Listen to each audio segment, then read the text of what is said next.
Wah, panjang.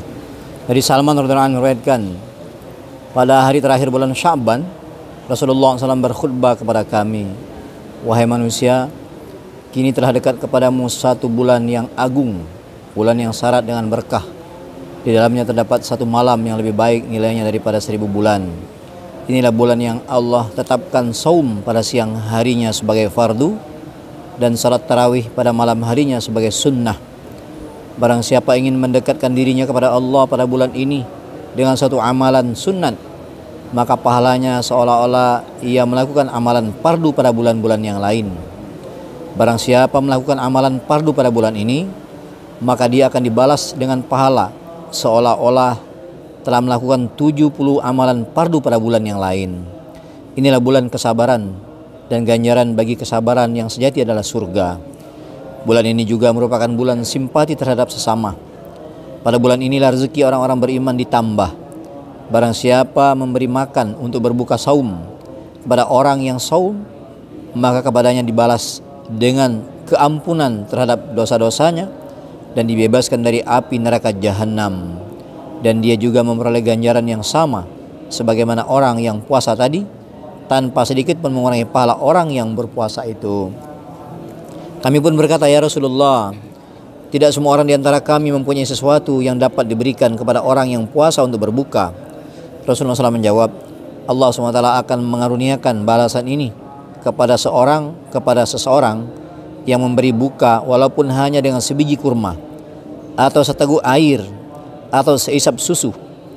Inilah bulan yang pada 10 hari pertamanya adalah Allah menurunkan rahmat, 10 hari pertengahannya adalah memberikan keampunan, dan 10 hari yang terakhir adalah membebaskan hambanya dari api neraka jahanam.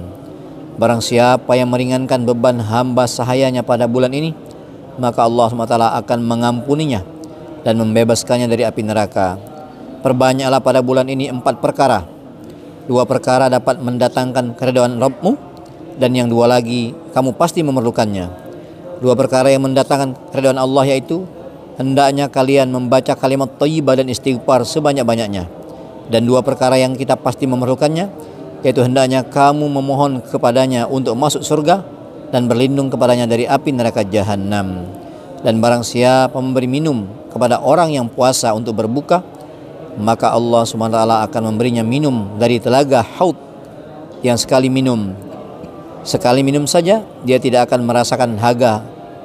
Dia tidak akan lagi merasakan dahaga lagi hingga dia masuk dalam surga. Hadis riwayat Ibnu Huzaimah dalam sahihnya.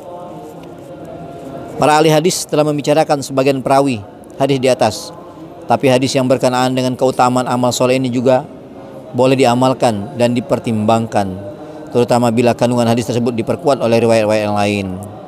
Ada beberapa hal yang dapat kita ketahui dari hadis di atas, terutama mengenai besarnya perhatian Nabi SAW terhadap hari terakhir bulan Sya'ban, sehingga secara khusus beliau telah menasihati dan memperingatkan manusia agar jangan sampai melalaikan bulan ini yang penuh berkah ini, walaupun hanya sedetik.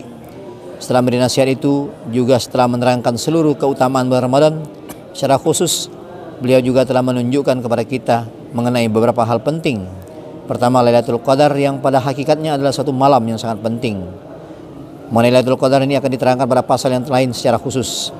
Hadis di atas juga menyatakan pada bulan ini Allah SWT telah menetapkan saum pada siang hari sebagai amalan fardu dan salat tarawih pada malam hari sebagai amalan sunnat. Dari hadis ini jelaslah bahwa salat tarawih ini diperintahkan langsung oleh Allah Subhanahu wa taala. Dari hadis ini jelaslah bahwa salat tarawih itu diperintahkan langsung oleh Allah Subhanahu wa taala. Adapun riwayat-riwayat yang lain menerangkan bahwa Rasulullah SAW menisbahkan salat sunnat tarawih pada dirinya. Maksudnya adalah sebagai penguat dari perintah Allah tadi.